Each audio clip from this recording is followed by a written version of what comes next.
if reposted. I don't like to do this often, but I am today because our guest is so wonderful. I'm going to use the force and do this interview blindfolded. So I'm just going to go ahead and go blindfolded for our interview today. He is one of our favorites here. You know what? I'm going to not go blindfolded. Can we edit that part out, Andrew? He is one of our favorites here on the Reposted podcast. He is the sole proprietor of the Football and Football podcast. He is also the sole proprietor of the How I Made Myself That Way podcast. He's also the godfather of my cat, Tito. He is the one and only Brandon Doble on his annual monthly visit with here on Reposted. How do you work with this, Andrew? Do you ever just like at some point you just go call your producer up and say, you got to give me some talent? Every day is a little surprise. It's like when I open my advent calendar, I don't know what I'm going to get. Larry, you're my advent calendar. Oh, that is touching. So true. All right, we're going to start with Hey, no. Before we go that way, I want to say that I heard your episode a couple days ago, and it inspired me. You both are successful. I want to put it out there right now. You may not think you're successful, but I do. Thank you. You're welcome. I don't receive compliments well, so I'm not going to say thank you. I'm not going to say thank you. Let's get going on today's idea. It comes from blogger, writer extraordinaire Brian Ford, who says this: the past is in your head, the future is in your hands. Now, Brandon, I'd like to start this way. One of the most powerful things that you have ever shared with me, and I think you're a really difficult person to be around, but the reason I love you so much is you shared this once with me. I know it's not the best setup to this, but you shared to me that your mom used to put food out on the table, and if you didn't grab the food, there's a big chance that you wouldn't eat for the day. And that stayed with you for your entire life. You think of food as something that's scarcity, in a scarcity mentality, that if you don't eat it, you might not get any. And that's kind of stayed with you for your whole life. So to this quote, that's in your head. So then how is the future in your hands in regards to how you've had to live with that? Well, it's interesting because this quote, I love it's attributed to this Brian Ford character, but ultimately it's in Winnie the Pooh.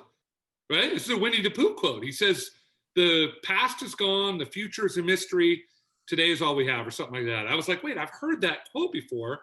And I looked it up, and this dude stole it from Winnie Pooh. But it doesn't matter. It's a universal, and it's good. You picked the worst possible quote for me to talk about. The worst. Because I am the antithesis. Every single day is an existential crisis in my life around living in the present moment, which is what this is saying, right? Because you live in the present moment, and then you can sort of, he's saying you can grab the future, right? I say, hey, but what if you're a single mom with 3 kids living on the Serengeti, worried about a lion eating you? I mean, it's easy to say when you're freaking Winnie the Pooh, and you just got a honey bear tree everywhere you go, and you got good friends, Tigger and all these guys. But when you're living in the reality of life with mentally ill parents and no job, and you wake up and like, how am I going to take care of my family? It's a little harder to live in the present, but it still is there. I mean, even in, as Larry would say, in the Bible, in the Gospels, somewhere it says, Larry never actually knows where it says it, but somewhere it says to not worry, right? And I think that's kind of all tied into this, to not worry. And I don't know how to do that. I found that when I don't have pants on, the future is wide open to me. So like Winnie the Pooh, things are better. But to me, though, like the future is in your hands. This quote, I think it's a good macro look at stuff, but you need to remember the past, being like, hey, if I touch this hot pan, it's going to burn me. If that's in your head and you forget about that, like you're going to make the same, history is going to repeat itself. So remember your past and be able to like look forward to the future, which I guess goes against what I normally say on this show, but it's true. The way this is worded, to me, it kind of sounds like forget about the past. Everything you do moving forward can be positive. I think it's don't dwell on negative things, but if you forget positive, bingo. Is that a bingo square? That's a bingo square. I'm positive. Look that's at you. Bingo square. Look at you. Yeah. This is a challenging one because I think there's a difference between living in the past nostalgically, like, oh man, when I was 18, I had it all. I was great. Life was really good then. And saying, hey, when I put my hand in the fire, it burned it. That's sort of like it's a systemic memory versus a nostalgic memory. And I think that he's kind of getting after the nostalgic memory, like, oh, I live in the past, as opposed to saying the future's not yet. I can make of it what I want to make it. Like Larry said about my mom, like, I don't have to live in this scarcity mentality. The trick is, how do I not live in this scarcity mentality? It's not understanding that you don't want to live there. It's how do I not live there? It's a great book called Willpower Doesn't Work, or something like that. It was written by a Clemson professor. Just picked it up. Really interesting about quit trying to willpower everything through. There are things you need to do system-wise to correct those things for the future. Just focusing on that second part of that quote, Brandon, the future is in your hands. You are a person of varied interest. I've known you for a very long time. You were a teacher. You sold encyclopedias. You've been a coach. Now you're a podcaster. You have all sorts of varied interests. How do you, when the future is in your hands and you could do whatever you want, how do you choose anything to do that you want to do? Oh, I think that there's something to be said about analysis paralysis, though. When you could do anything, you don't do anything.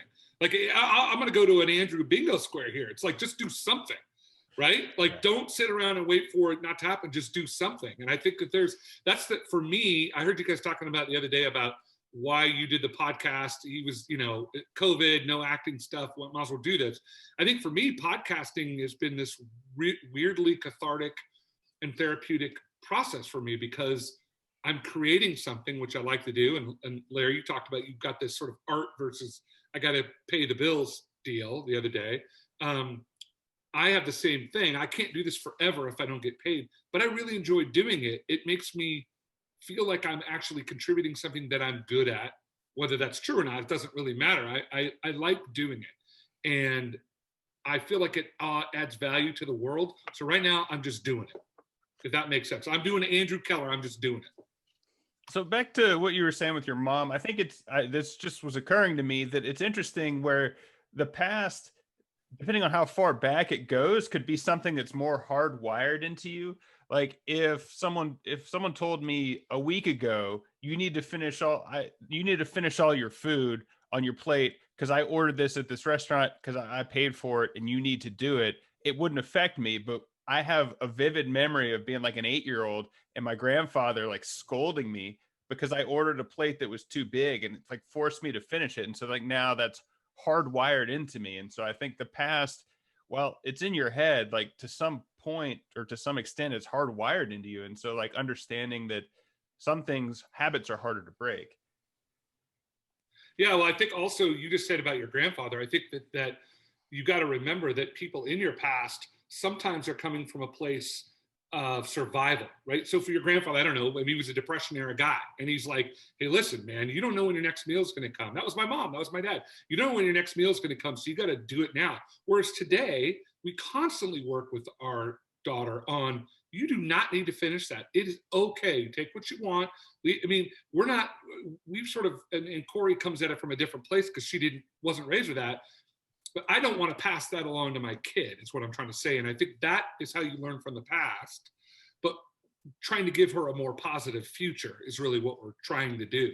So that's the part you can seize. I'm not sure the mom on the Serengeti worried about getting eaten by wolves or whatever Larry's analogy of the Serengeti is. She has 3 jobs at CVS. 3 jobs at CVS on the Serengeti. I don't know if you can sort of get away from the fact that you still got to live your life and you got to survive. So I don't know where that is in there, but I feel like I'm getting made fun of this entire reposted podcast, but I'm going to put that aside. My favorite speech that I give to my kids all the time about food, whenever we're eating dinner, they'll be like, oh, I don't like this broccoli, whatever. I'm like, hey, whoa. We don't need to eat anything on this food. Nothing on this plate needs to go down your gullet. You just don't get dessert. Don't eat a single thing. Go to bed hungry. I don't care. You don't get dessert. And then people literally pour gas on themselves and light themselves on fire. Dessert is everything in my house. You don't eat dessert. You just get freaking crazy. Well, they are kids, right? I mean, there is a certain level of, they don't have the emotional, fortitude to be able to understand what you're trying to tell them. I'm saying like if I put a cow tongue on the plate and I go like, well, if you don't eat it, you don't get dessert. They're like, okay, you got to do it. It's like, are you serious? You need a cow tongue to get chocolate cake? That doesn't make sense. Sorry. I digress. But they're controlling their own futures, right? Cow tongue. Wow. I'm not sure I'd go with that. Well, if you want to have dinner with Brandon, please reach out. You can find us at Reposted Podcast on Facebook, Twitter, or Instagram. Check out Brandon's podcast, Football and Football. I'm Andrew Keller for Brandon, the monk in Tiananmen Square, saying thanks for stopping by.